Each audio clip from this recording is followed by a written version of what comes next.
कहते ने नैना तेरे कोल रहना, कहते ने नैना पिया साहिबा, पिया साहिबा सुन ले तू मेरा कहना, कहते ने नैना तेरे कोल रहना, कहते ने नैना दर्स नैना ने पाया ना, चैन दिल नूं भी आया ना, दर्स नैना ने पाया ना, चैन दिल नूं भी आया ना, ओ सोहणिया सजना बिन तेरे की है जीना, ओ सोहणिया सजना बिन तेरे की है जीना, कहते ने नैना तेरे कोल रहना, कहते ने नैना बिन तेरे चैन नहीं होता, तू मिले चैन मिल जांदा, बिन तेरे चैन नहीं होता, तू मिले चैन मिल जांदा, ओ सोहणिया सजना तेनू और की मैं कहना, ओ सोहणिया सजना तेनू और की मैं कहना, कहते ने नैना तेरे कोल रहना, कहते ने नैना जी करे कोल बैठी रवा, बैठी बैठी मैं तकती रवा, जी करे कोल बैठी रवा, बैठी बैठी मैं तकती रवा, ओ खुशिया लखा, ओ खुशिया लखा तेरे नाल पोंदिया, कहते ने नैना तेरे कोल रहना, कहते ने नैना मैं तेनू प्यार कर दिया, तेरा दीदार कर दिया, मैं तेनू प्यार कर दिया, तेरा दीदार कर दी, ओ सजना तेरा नाम दिन रात जपते रहना, ओ सजना तेरा नाम दिन रात जपते रहना, कहते ने नैना तेरे कोल रहना, कहते ने नैना मेरे माही जिया कोई और नहीं होना, ओ मेरे पिया जिया कोई और नहीं होना, उन नूरी मुकड़ा लागे सबको सोड़ा, उन नूरी मुखड़ा लागे सबको सोड़ा, मैं तेनू प्यार कर दिया, तेरा दीदार कर दिया, मैं तेनू प्यार कर दिया, तेरा दीदार कर दिया, ओ सजना तेरा नाम दिन रात जपते रहना, कहते ने नैना तेरे कोल रहना, कहते ने नैना पिया साहिबा, पिया साहिबा सुन ले तू मेरा कहना, कहते ने नैना तेरे कोल रहना, कहते ने जाना प्यारे। प्रणाम जी आपको। महबूब मेरी श्यामा रूहों के वो सहारे हैं। मेरे महबूब मेरी श्यामा रूहों के वो सहारे हैं। रूहें उनमें ही बसती है, रूहों के वो नजारे हैं। रूहें उनमें ही बसती है, रूहों के वो नजारे हैं। उठा कर पान के बीड़े दबा कर मुख में जब डाले, उठा कर पान के बीड़े दबा कर मुख में जब डाले, दबा कर मुख में जब डाले। गरकी होते देख मोमिन अदाओं से लुभाते हैं। गरक होते देख मोमिन अदाओं से लुभाते हैं। मेरे महबूब मेरी श्यामा रूहों के वो सहारे हैं। सूरत उनकी तो हम रज है सलाने, रस भरे नैना। सूरत उनकी तो हम रज है सलाने, रस भरे नैना। सलाने रस भरे नैना, ये उनकी मत भरी नजरें हेत कर के बुलाती हैं। ये उनकी मद भरी नजरें हेत कर के बुलाती हैं। मेरे महबूब मेरी श्यामा रूहों के वो सहारे हैं। वो मस्ती भर के आँखों में नजर में जब नजर डाले, वो मस्ती भर के आँखों में नजर में जब नजर डाले, नजर में जब नजर डाले।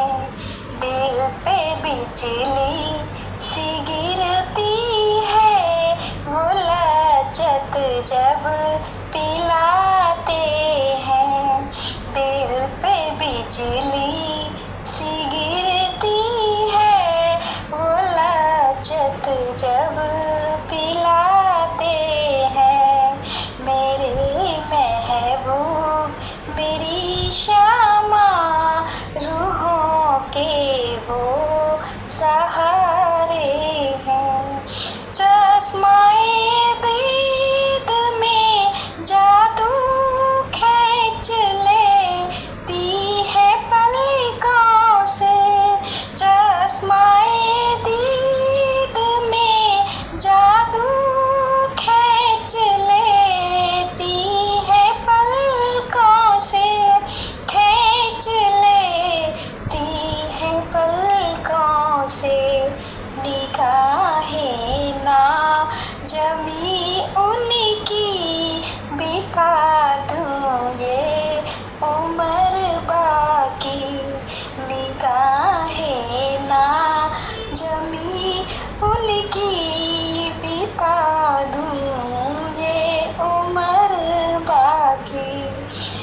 है उनमें ही बसती है, रूहों के वो नजारे हैं।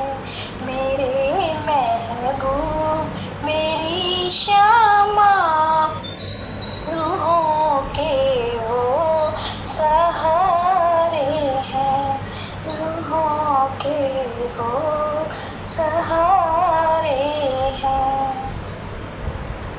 प्रणाम जी। प्रणाम जी।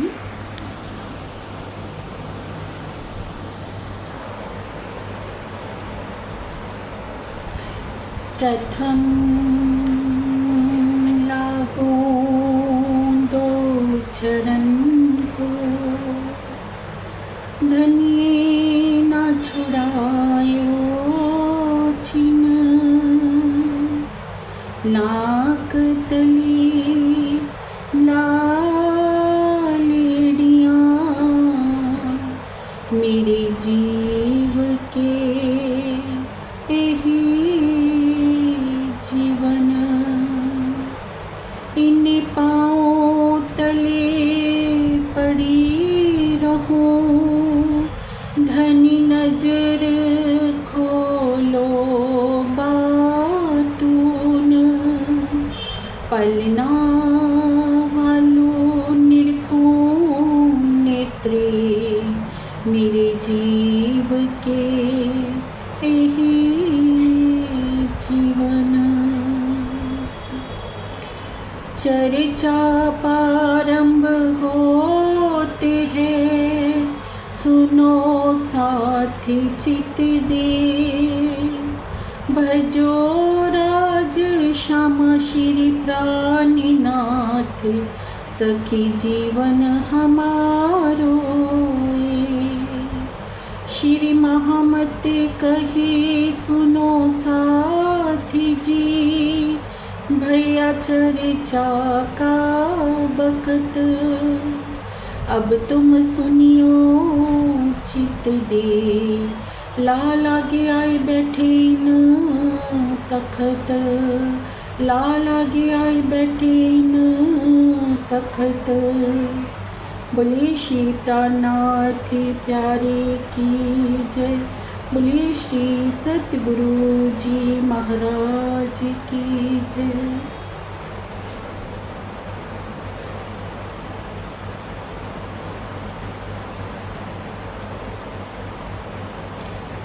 प्रेम प्रणाम जी सुंदर सा जी।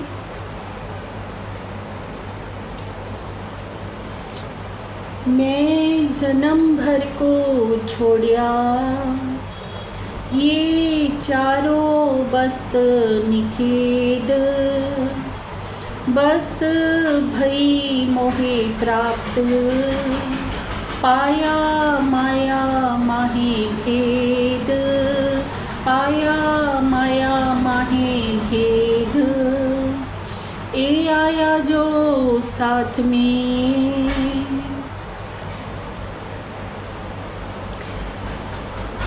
राणाधर सुंदर सा जी। प्रीतम अक्षरातीत श्री लाल दास जी के धाम हृदय में विराजमान होकर अब्बासी बंदर की बीतक का वर्णन करवा रही हैं। कल हमने जाना था सुंदर सा जी के कैसे तीसरे ही दिन भैरव सेठ जी की आत्मा जागृत हो जाती है। भैरव सेठ जी को राजी का दर्शन हो जाता है। अब इसके पीछे का विशेष कारण क्या है सुंदर सा जी, कि तीसरे ही दिन उनकी आत्मा जागृत हो जाती है। इसके पीछे कारण है दृढ़ संकल्प। अब जब कोई व्यक्ति होता है वो ये सोचता है, आत्मचिंतन करता है कि मैंने ये कार्य गलत किया है और मुझे ये कार्य आगे से नहीं करना। होता कब है? जब हमें किसी सच्चे सतगुरु की शरण मिलती है सुंदर सा जी। जब कोई हमारी आत्मा को चिचोड़ता है कि ये कार्य तुम्हारे लिए गलत है। अब देखिए, वाल्मीकि जी थे। वाल्मीकि जी ने देखा कि जब मेरे द्वारा किए हुए इतने पाप जो मैंने किए हैं उनको मुझे ही उनका दंड भोगना पड़ेगा, कोई और इस दंड को नहीं भोगेगा। तो हृदय में चोट लगती है कि मैं इतना पाप किया तो अब क्यों करूं। उसी समय पाप करना छोड़ देते हैं और ऋषि बन जाते हैं। ठोकर लगी तो उसी क्षण पाप करना छोड़ दिया। उंगली माल था, 999 व्यक्तियों की उंगलियों को काट चुका था। उनकी माला बनाकर अपने गले में पहना करता था और एक बार तो अपनी माँ को कहता है कि आज शाम तक अगर मुझे कोई और नहीं मिला तो तुम्हारी ही गर्दन काटूंगा। तो महात्मा बुद्ध जी के संपर्क में आता है, ज्ञान चक्षु खुलते हैं तो उसी समय पाप करना छोड़ देता है। ऐसे ही श्री जी के सानिध्य में आते हैं जैसे ही भैरव सेठ जी, और आत्म निरीक्षण होता है। दृढ़ संकल्प करते हैं कि मैंने आज दिन तक इतना पाप किया, अब आगे मुझे पाप नहीं करना है। तो सुंदर साथ जी, ये घटनाक्रम हमें क्या सीख दे रहा है कि हमें प्रतिदिन आत्म निरीक्षण करना चाहिए। प्रतिदिन सोने से पहले, बिस्तर पर जाने से पहले हम कुछ पल के लिए बैठें और आत्म निरीक्षण करें, क्या आज मैंने मन वाणी कर्म से किसी का दिल तो नहीं दुखाया, आज मैंने कोई ऐसा कार्य तो नहीं किया जिसके करने से मेरी आत्मा की जागृति की राह में मेरा वो कर्म बाधक बने। तो सुंदर साथ जी, ये घटनाक्रम हमें सीख दे रहा है आत्म निरीक्षण की। आत्म निरीक्षण जब कोई बुरा व्यक्ति कर लेगा तो वो दृढ़ता से ही अपनी बुराइयों की तरफ से मुख फेर लेगा, क्योंकि मनुष्य कैसा है, ये संसार का प्रत्येक प्राणी कैसा है, संकल्पमय। जैसा हम संकल्प करते हैं वैसे ही हम बन जाते हैं। जैसे हमेशा हम सुनते हैं ये बात सुंदर सा जी कि रोग का चिंतन करने वाला रोगी, भोग का चिंतन करने वाला भोगी और योग का चिंतन करने वाला योगी। ऐसे ही परमात्मा का चिंतन करने वाला ब्रह्म स्वरूप हो जाता है। प्रतिदिन हम ये निरीक्षण करें कि हमने जो ये पाप किया है आगे हमने ये पाप नहीं करना है। प्रतिदिन का हमारा प्रयास हो। सुंदर सा जी, हम कभी सोच लेते हैं ये बात कि हम प्रयास तो करते हैं पर प्रयास में हम सफल नहीं हो पाते, तो उसके लिए हमें क्या करना है सुंदर सा जी, हमें शरणागत होना है। उस पूर्ण ब्रह्म परमात्मा की शरणागत हम हो जाएं कि मेरे धनी, मेरे अंदर बहुत विकार है और मेरे में इतना बल नहीं है कि मैं अपने विकारों को दूर कर सकूं, तो इसके लिए मैं आपकी शरणागत हूँ। आप ही मेरे ऊपर ऐसा वरदहस्त कीजिए, आप मुझे ऐसा बल प्रदान कीजिए धनी कि मैं अपने विकारों को छोड़ पाऊँ और मेरी आत्मा आपके प्रेम के सागर में विहार करने लगे। क्योंकि जो शरणागत हो गया सुंदर साथ जी, तो धनी कभी उसे निराश नहीं करते हैं। अब भैरव सेठ जी शरणागत हो चुके हैं श्री जी के। उनको विश्वास हो जाता है कि मेरे श्री जी अवश्य ही मुझे परम धाम दिखा देंगे, युगल स्वरूप का साक्षात्कार करवा देंगे अगर मैंने अपनी बुरी आदतों को छोड़ लिया। दृढ़ विश्वास हो गया। विश्वास की बहुत महत्वता होती है सुंदर साथ जी। विश्वास के ऊपर एक बात बता रही हैं यहाँ पर हमारे पूज्य स्वामी जी कि एक महात्मा जी के पास एक व्यक्ति जाता है अब महात्मा जी उनसे पूछते हैं, महात्मा जी से कहता है वो व्यक्ति कि मैं बहुत सोचता हूँ गुरुदेव कि मैं पाप ना करूँ, पर प्रतिदिन मेरे से कोई ना कोई पाप हो जाता है। अब मैं पाप से कैसे बचूं? महात्मा जी कहते हैं कि ये तो बाद की बात है, पर आज मैं तुम्हारे लिए पहले एक भविष्यवाणी करना चाहता हूँ कि तुम 1 हफ्ते में मरने वाले हो। अब उसने विश्वास किया महात्मा जी की बात पर कि मैं 1 हफ्ते के अंदर मरने वाला हूँ, तो जितना हो सके मैं 1 हफ्ते के अंदर अंदर उतनी अधिक भक्ति कर लूँ। दिन रात भक्ति में लग जाता है, किसी भी तरह का बुरा विचार ही उसके मन में नहीं आता, पूरा दिन रात परमात्मा की भक्ति में लीन हो जाता है। अब देखता है कि 1 हफ्ता बीत चुका है, तो पर मैं तो मरा नहीं। फिर से महात्मा जी के पास जाता है और कहता है कि महात्मा जी, आपने तो कहा था कि मैं हफ्ते में मरने वाला हूँ, आपका वचन तो निश्चित ही झूठा नहीं हो सकता, पर मैं तो अभी जिंदा हूँ।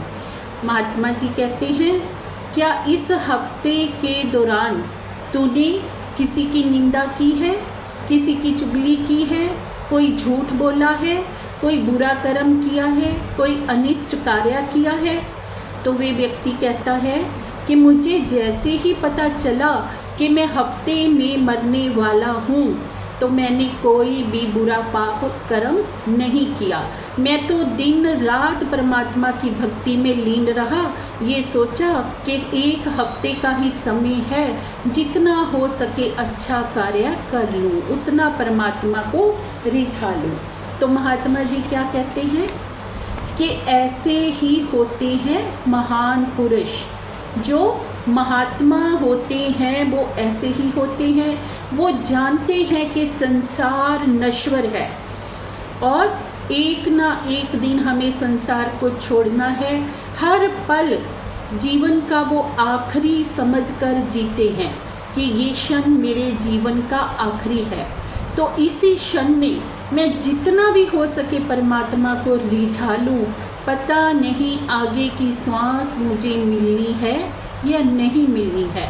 इसी आत्म तत्व को प्राप्त वो महात्मा लोग किसी का भी अनिष्ट नहीं करते हैं, किसी भी पाप कर्म की तरफ नहीं जाते हैं। इसी कारण से वे पाप से बचे रहते हैं।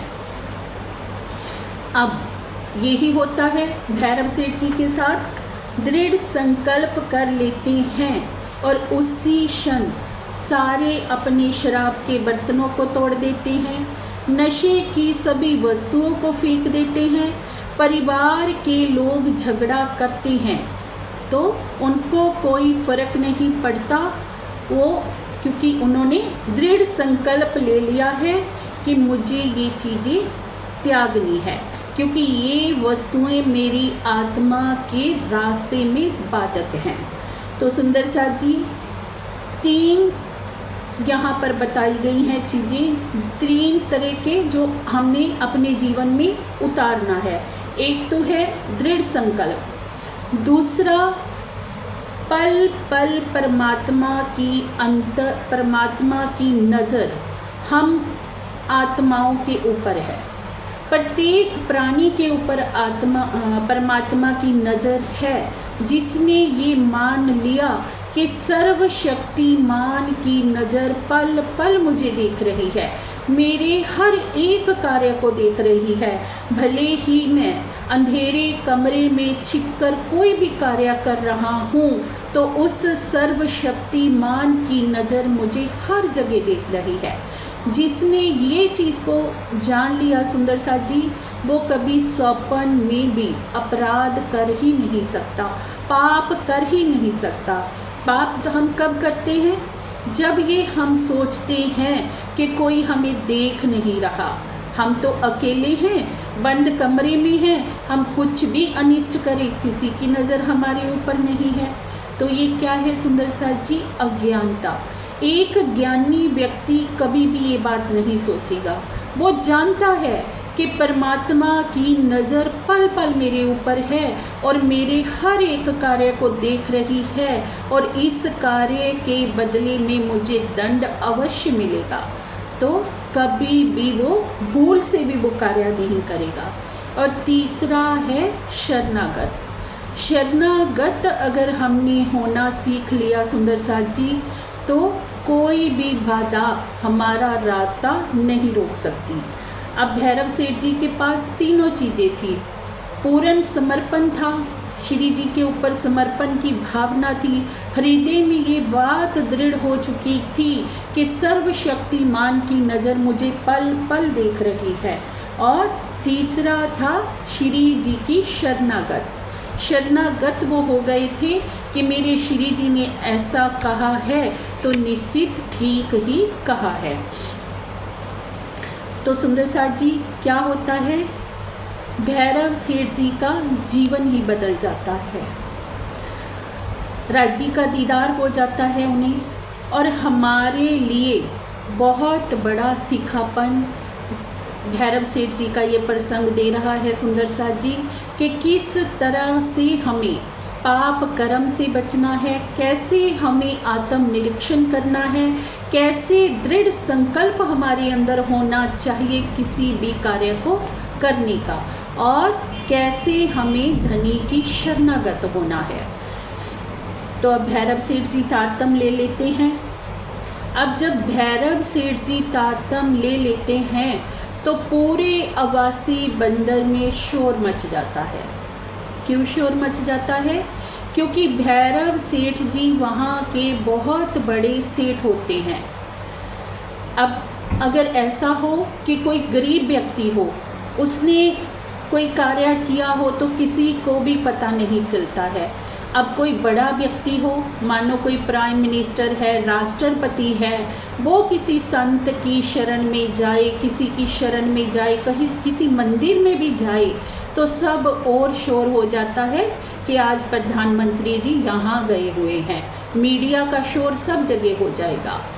ऐसे ही अबासी बंदर के बहुत बड़े सेठ थे भैरव सेठ जी।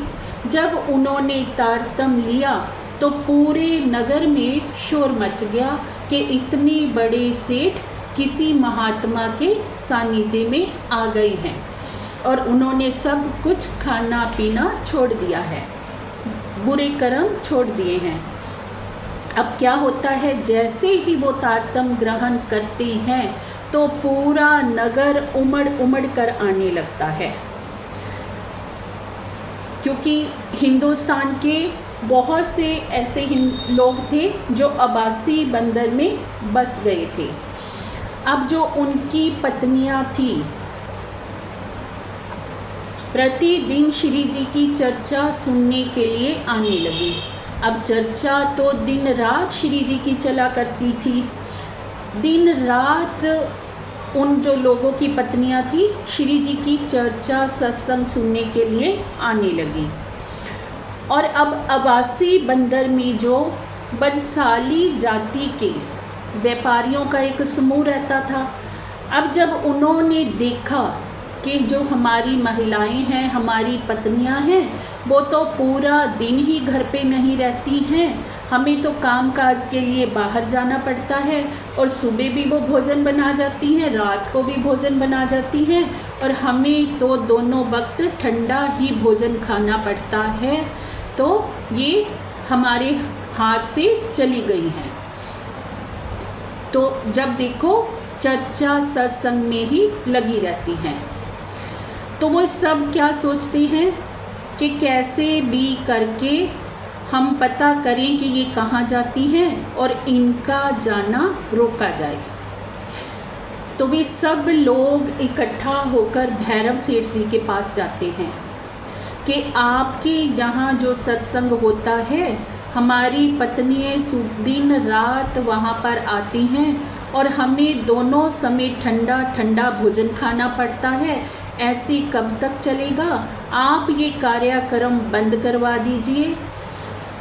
तो भैरव सेठ जी क्या कहते हैं कि मैं किसी को भी स्वार्थवश यहाँ नहीं बुलाता हूँ। आपकी पत्नियों को बुलाने के पीछे मेरा कोई स्वार्थ नहीं है, वे अपने आत्म कल्याण के लिए आती हैं। तुम उनको रोक सकते हो तो रोक लो, नहीं तो मेरे घर पर तो चर्चा सत्संग ऐसे ही चलेगा। अब सुंदर सा जी उन पत्नियों के पतियों के रूप में कौन आ रहा है भैरव सेठ जी के पास? दज्जाल। हम कहते हैं दज्जाल। दज्जाल क्या है? क्या कहा है श्री मुखवाणी में? दज्जाल नजरों न आवही, सब में किया दखल, जाने दोस्त को दुश्मन, कोई ऐसी फिराई कल। दज्जाल कहीं बाहर से हम कहें ना सुंदर साथ जी दज्जाल क्या है, जैसे मुसलमान लोग कहते हैं, वो अपने आजू बाजू देखते हैं कि कहीं दज्जाल तो नहीं आ गया। जो कोई हमें परमात्मा की राह पर जाने से रोके, जो कोई भी हमारे उस रास्ते पर, आध्यात्मिक रास्ते पर बाधक बने, वही दज्जाल है। अब सब पत्नियों के पति दज्जाल के रूप में खड़े हो गए हैं कि हम उन आपको नहीं जाने देंगे। तो अब जब भैरव सेठ जी उनकी फटकार लगाते हैं तो वे निराश होकर वहाँ से चले जाते हैं। फिर इस खोज में लग जाते हैं कि इन सब औरतों की अग्रणीय कौन है, कौन है वो स्त्री जिनके पीछे लगकर ये वहाँ जाने लगी हैं। तो उनको पता चलता है कि तेज बाई जी नामक एक बुढ़िया है जिनके नेतृत्व में ये सारा कार्य हो रहा है, कि उनके पीछे लगकर ही ये चर्चा सत्संग सुनने जाती हैं। तो अब क्या होता है, वे सब इकट्ठा होकर तेज बाई बुढ़िया जी के पास जाते हैं कि आप वहाँ जाना बंद कर दीजिए, और क्योंकि आपके पीछे पीछे हमारी पत्नियाँ भी घर द्वार छोड़कर वहाँ जाती हैं और हमें बहुत परेशानी उठानी पड़ रही है। तो तेजबाई जी क्या कहती हैं कि मेरा पूरा जीवन, मेरी जो पूरी जवानी थी वो तो गृहस्थी में चक्की चलाते चलाते बीत गई है। अब तो मेरे ऊपर बुढ़ापा आ गया है, अब मैं क्या बुढ़ापे में भी सत्संग सुनने ना जाऊं? जो तुम्हारी पत्नियां वहाँ जाती हैं, मैं उनको ज़बरदस्ती तो वहाँ लेकर नहीं जाती। तुम मुझे कहने की बजाय अपनी पत्नियों को रोको। तो वहाँ से भी वो निराश होके चले जाते हैं। अब दज्जाल का रूप बनकर कैसे परीक्षा हो रही है तेजबाई बुढ़िया जी की और भैरव सेठ जी की, ऐसे ही हम सब सुंदर साथ की कहानी है सुंदर साथ जी कि जब हम अध्यात्म के रास्ते पर चलते हैं, बाधाएं तो आती हैं, कोई पति के रूप में, कोई बच्चों के रूप में, कोई सगे संबंधियों के रूप में, किसी न किसी रूप में बाधा हमारे रास्ते में आएगी, दज्जाल हमारे रास्ते में आएगा। लेकिन अगर हम दृढ़ संकल्प से अपने उस पथ पर चल रहे हैं तो दज्जाल खुद ही, दज्जाल को हारना पड़ेगा, वहाँ से मुड़ना पड़ेगा। अगर हमारा संकल्प, हमारी दृढ़ता, हमारा विश्वास कमज़ोर है तभी हम डगमगाएंगे। अगर हमारा विश्वास अडिग है, धनी के ऊपर हमारा अटूट विश्वास है, तो कोई भी बाधा हमें हरा नहीं सकती सुंदर साथ जी, चाहे कितना भी कोई प्रयास कर ले। तो अब क्या होता है, सुंदर साथ की संख्या बढ़ने लगती है, दिन रात चर्चा सत्संग का प्रभाव होने लगता है। अब श्री जी सोचते हैं कि मैं कुछ समय और अगर यहाँ रहूँ तो सुंदर साथ की और अधिक संख्या बढ़ सकती है, लेकिन एक जगह रहने से फिर बाकी स्थानों की जागनी भी कैसे हो सकती थी।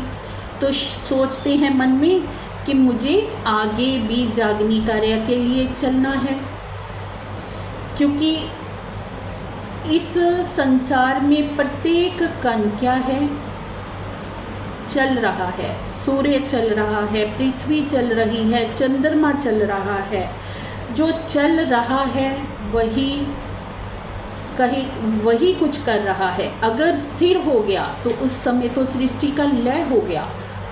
तो प्रत्येक कण क्या है, चल रहा है। तो स्थिरता जिस दिन हो जाएगी उस दिन सृष्टि का लय हो जाएगा। अब श्री जी सोचते हैं कि मुझे यहाँ से चलना चाहिए, क्योंकि आगे के स्थानों पर जाकर भी सुंदर साथ की जागनी करनी है। तो भैरव सेठ जी जो कभी नशे में डूबे हुए थे, मीट मांस शराब में जो लिप्त रहते थे, अब वही भैरव सेठ जी क्या हो रहे हैं, श्री जी के चरणों को पकड़कर फूट फूट कर रोने लगते हैं। जैसे ही श्री जी जाने की बात कहते हैं, सब सुंदर साथ रोने लगता है। अब श्री जी सोचते हैं कि इनको मैं कैसे इस अवस्था में छोड़कर जाऊं। तो अंतर आत्मा से धाम धनी से प्रार्थना करते हैं कि धनी आप ही कोई रास्ता निकालिए, नहीं तो मैं इनको इस अवस्था में छोड़कर कैसे जाऊं। अब भैरव सेठ जी पूरा दिन किस में लीन है सुंदर साथ जी, वाणी चर्चा में, चितवनी में, सत्संग में, कीर्तन गाए जा रहे हैं, सब सुंदर साथ मिलकर भोजन कर रहे हैं। पूरा दिन रात यही कार्य चल रहा है। किसी को किसी बात से कोई मतलब नहीं, संसार से कोई मतलब नहीं, माया से कोई मतलब नहीं। अब भैरव सेठ जी का हृदय व्याकुल देखकर श्री जी सब कुछ मूल स्वरूप पर छोड़ देते हैं कि जैसे धनी की इच्छा होगी तो वैसे ही हो जाएगा। अब क्या होता है सुंदर साथ जी, मूल स्वरूप की प्रेरणा से जो वहाँ का हाकिम था वो बदल जाता है, और ऐसा हाकिम वहाँ पर आ जाता है जो बहुत ही खूंखार होता है, कट्टर होता है, जो ये बिल्कुल भी बर्दाश्त नहीं कर पाता कि अरब देश में आकर कोई हिंदू चर्चा करे। एक हम अपने हिंदुस्तान की कहानी देखें तो सुंदर साथ जी, हिंदुस्तान में हर किसी को आज़ादी है। यहाँ पर कोई भी धर्म पथ वाला, कोई भी मत पंथ वाला अपने मत पंथ का प्रचार कर सकता है। लेकिन जो अरबी देश हैं वहाँ पर जाकर किसी भी हिंदू को अधिकार नहीं है कि वो अपना कोई प्रचार करे, परमात्मा की कोई बात करे। तो अब उसका तबादला हो जाता है। तो भैरव सेठ जी और सब सुंदर साथ जी सोचते हैं कि अब इस हाकिम का आना रोका जाए। बहुत प्रयास भी करते हैं कि उनका आना रोका जाए, लेकिन सफल नहीं हो पाते हैं, क्योंकि मूल स्वरूप की ऐसी ही प्रेरणा होती है। अब भैरव सेठ जी मन में विचार करते हैं कि ये जो हाकिम है ये किसी भी कीमत पर बर्दाश्त नहीं करेगा कि श्री जी यहाँ पर चर्चा करें। तो अगर इसने किसी भी तरह से हमारे श्री जी का अपमान कर दिया तो हमारे लिए मरने के बराबर स्थिति हो जाएगी। हम किसी भी स्थिति में श्री जी का अपमान सहन नहीं कर पाएंगे। तो सबने यही फैसला किया कि अब श्री जी को यहाँ से विदा करना चाहिए। तो अब श्री जी चलते हैं अरब, वहाँ से सुंदर साथ जी अब्बासी बंदर से कहाँ पहुँचते हैं, मस्तक बंदर से चलते हैं, घोगा बंदर आते हैं, पुण्य लाठी बंदर आते हैं, और लाठी बंदर से पुण्य ठट्ठा नगर आते हैं। अब ठट्ठा नगर में हमने पहले भी जाना था सुंदर साथ जी, रहते हैं जिंदा दास माली और ठाकुरी बाई जी, जो बहुत ही गरीब परिवार से हैं, पर भाव इतना है उनके हृदय में कि बहुत ही प्यार पूर्वक श्री जी की सेवा करते हैं। क्योंकि सेवा करने के लिए क्या चाहिए सुंदर साथ जी, हृदय में भाव होना चाहिए। धन से कभी सेवा नहीं होती। अगर धन किसी के पास है लेकिन मन नहीं है धन को लगाने का, तो क्या वो सेवा कर पाएगा? सेवा होती है भाव से। भाव की बात हम कहें तो सुंदर साथ जी, हम सब जानते हैं कि शबरी ने जब राम जी को बेर खिलाए तो कितने भाव से खिलाए, कितनी गरीब थी, पर दिल में दृढ़ विश्वास था कि मेरे राम एक ना एक दिन आएंगे, और जूठे बेर तक शबरी के खाते हैं, क्योंकि उन बेरों के पीछे वो प्रेम, वो भाव छिपा था। तो प्रीतम अक्षरातीत वो परमात्मा, वो तो हम सबके भावों के भूखे हैं। परमात्मा को हम क्या खिला सकते हैं सुंदर साथ जी, जो सारी सृष्टि को चला रहा है, जिसका दिया हुआ हम खा रहे हैं, जिसकी मेहर की छाँव तले हम जी रहे हैं। क्या हम उनको कुछ चढ़ा सकते हैं? क्या हम परमात्मा को खिला सकते हैं? उनकी मेहर की नज़र से तो हम सबके कार्य सिद्ध हो रहे हैं, पर परमात्मा भूखे हैं हमारे प्रेम के, हमारे भाव के, हमारे हृदय के समर्पण के।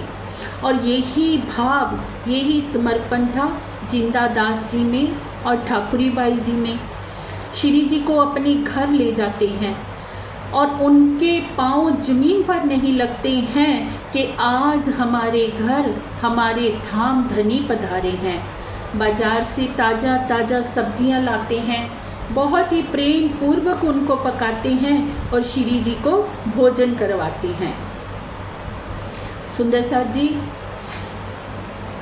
जैसे कि बीतक साहब की हर एक घटना हमारे लिए सीख है, ये घटनाक्रम भी हमारे लिए सीख है कि कैसा प्रेम, कैसा भाव हमारे हृदय में होना चाहिए।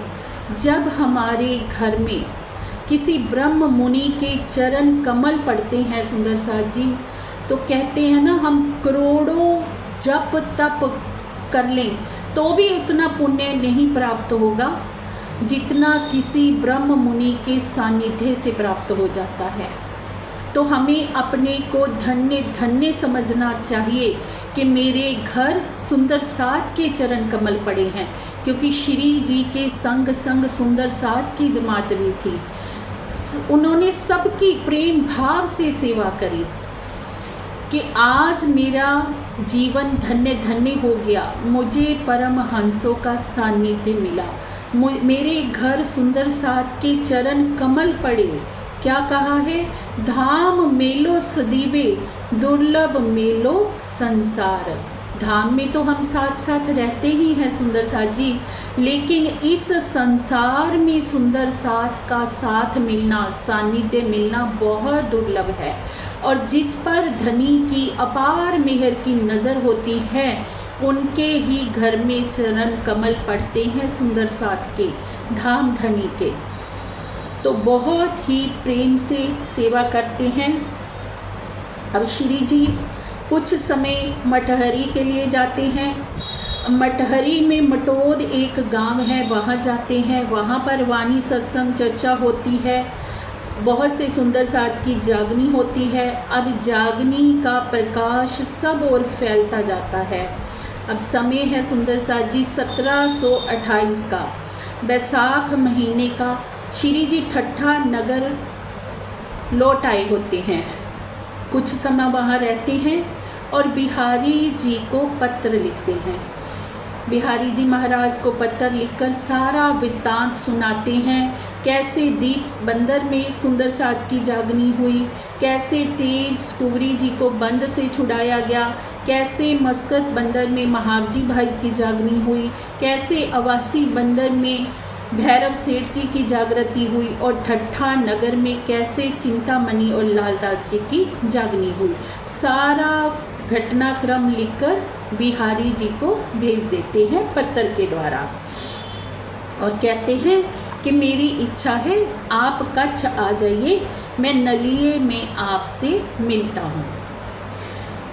अब सुंदर साथ जी, ये सारा घटनाक्रम हमें क्या बताता है कि श्री जी के द्वारा बिहारी जी को पत्र क्यों लिखा जा रहा है। हम सोच सकते हैं कि श्री जी के अंदर तो साक्षात धाम धनी बैठे हैं, फिर भी वो बिहारी जी महाराज को प्रत्येक घटनाक्रम की सूचना दे रहे हैं। अब जिनको गादी पर बिठाया गया है, अब जब किसी व्यक्ति को गादी पर बिठा दिया जाता है तो वो वहाँ का प्रमुख होता है। तो क्या हमें सीख देना चाहते हैं श्री जी कि उस प्रमुख के नेतृत्व में ही सारा कार्य होना चाहिए। जब कोई समाज का कोई भी व्यक्ति अपनी मनमानी करने लग जाता है तो वो समाज कभी भी आगे नहीं बढ़ सकता। अब जिसको गादी पर बिठाया गया है, गादी पर नियुक्त किया गया है, उनके अनुसार ही सारा कार्य होना चाहिए। ये हमें सीख है इस घटना से सुंदर साथ जी।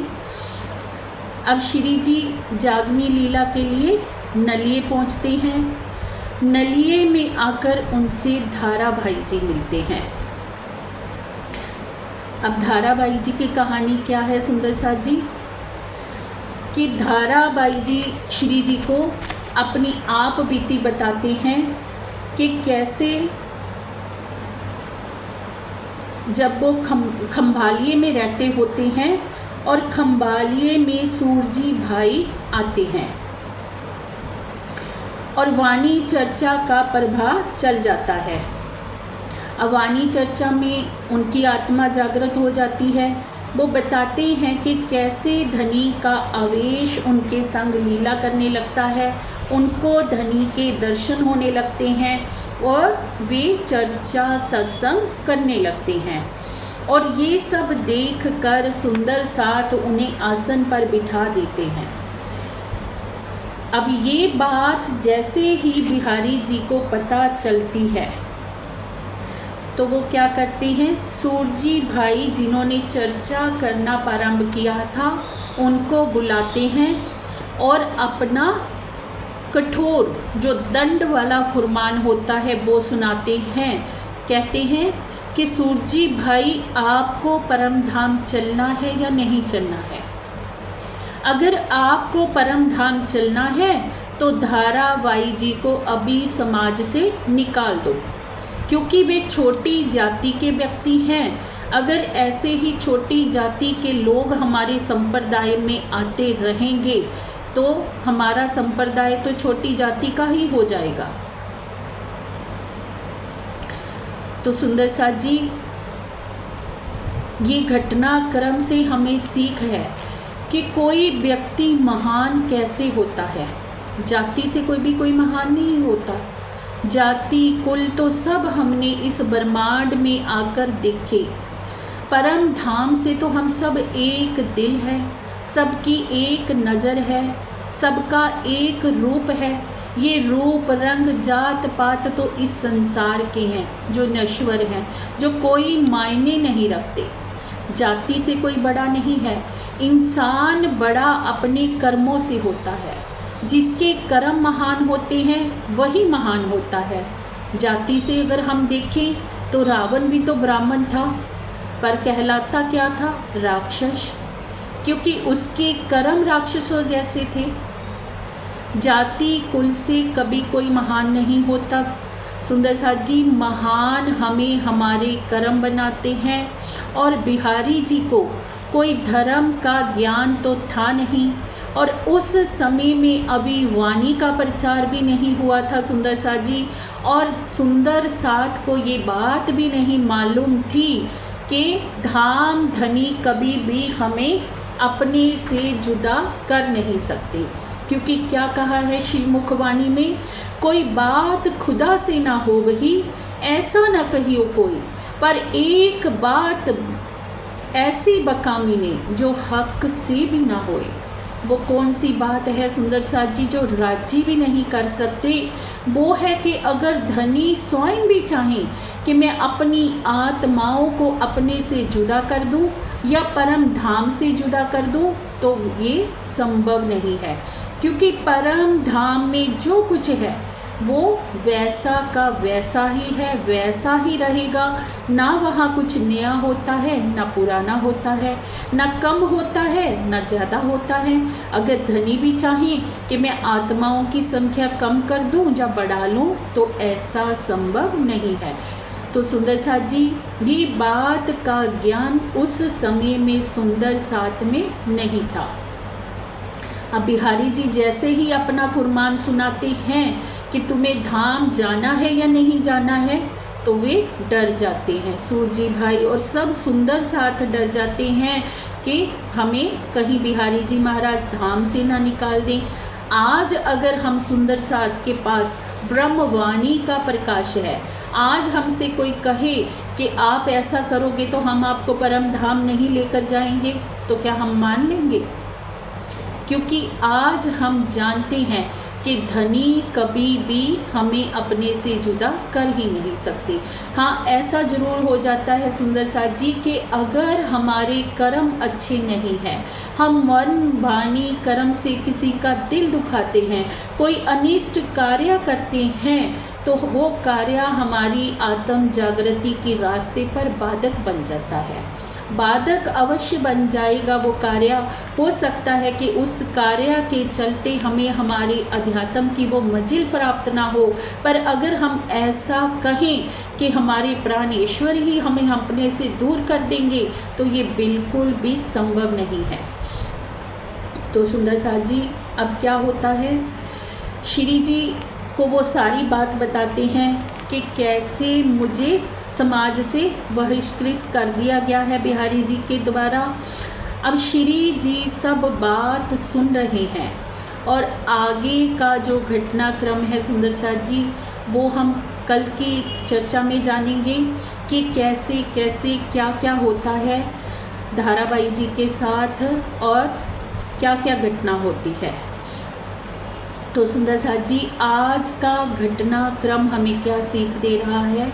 भैरव सेठ जी के जीवन से हमने क्या सीखा कि कैसे हमारी अटूट निष्ठा परमात्मा के ऊपर होनी चाहिए, कैसा अटूट समर्पण होना चाहिए, कैसा दृढ़ संकल्प हमारे अंदर होना चाहिए अगर हम अध्यात्म के चरम लक्ष्य को प्राप्त करना चाहते हैं। तो धाराबाई जी के प्रसंग से हमने क्या जाना सुंदर साथ जी कि कभी भी अपने मन में किसी तरह की हमें हीन भावना नहीं लानी है कि धनी हमें छोड़ देंगे। धनी पल पल हमारे धाम हृदय में विराजमान है और कभी हमसे जुदा हो नहीं सकते। अगर हमें धनी और हमारे बीच में कोई दूरी अनुभव हो रही है, तो श्री मुखवाणी क्या कहती है, पर्दा तू ही करत है अंतर नाडेनु। तो वो पर्दा हमने ही किया हुआ है। कहीं ना कहीं हमारे कर्म ऐसे हैं जो हमारे और धनी के बीच में बाधक बने हुए हैं। तो उसके लिए, उनको दूर करने के लिए हमें क्या करना है सुंदर साथ जी? शरणागत होना है। हमें राज्य की शरणागत होना है।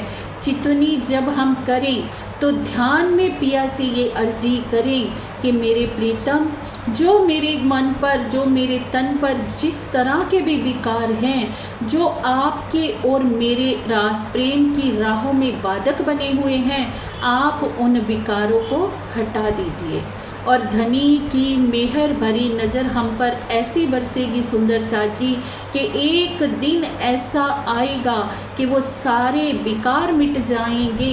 जब हम प्रतिदिन परमात्मा का ध्यान करेंगे तो धनी के हृदय के वो गुण हमारे हृदय में आने शुरू हो जाएंगे और हमें इत ही बैठे जागे घर दाम का सुख प्राप्त हो जाएगा सुंदर साथ जी।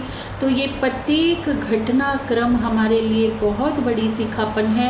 इन घटनाओं को अगर हम अपने जीवन में आत्मसात करते हैं तो एक दिन अवश्य ही हम जागने के उस पथ पर पहुंच जाएंगे, जिसको पाने के बाद कुछ भी पाना शेष नहीं रह जाता। इसी के साथ प्रेम प्रणाम जी।